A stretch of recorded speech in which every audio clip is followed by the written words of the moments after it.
জাতীয় অগ্রাধিকার ভিত্তিতে ইনশাআল্লাহ এই সরকার যে কোনো মূল্যে তিস্তা ব্যারেজ মহাপরিকল্পনা বাস্তবায়ন করবে।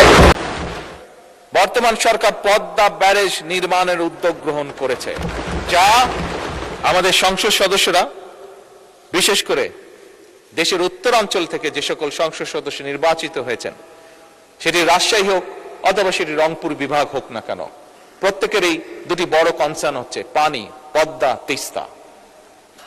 মাননীয় স্পিকার, বিএনপি সরকার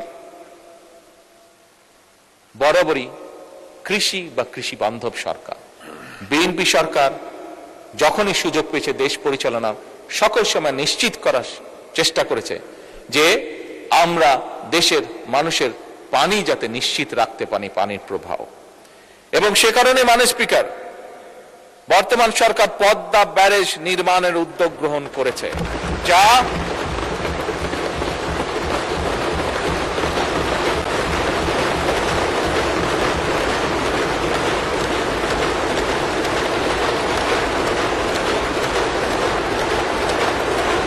এই ব্যারেজ নির্মাণের মাধ্যমে বর্ষা মৌসুমে যে অতিরিক্ত পানি আমাদের কাছে আসে, সেই পানিটিকে আমরা ধরে রাখবো, যাতে করে শুষ্ক মৌসুম এবং বছরের বাকি সময়টা আমরা কৃষক সহ সকলের কাছে পানি সরবরাহ করতে পারি।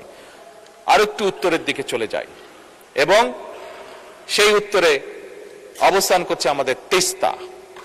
মাননীয় স্পিকার,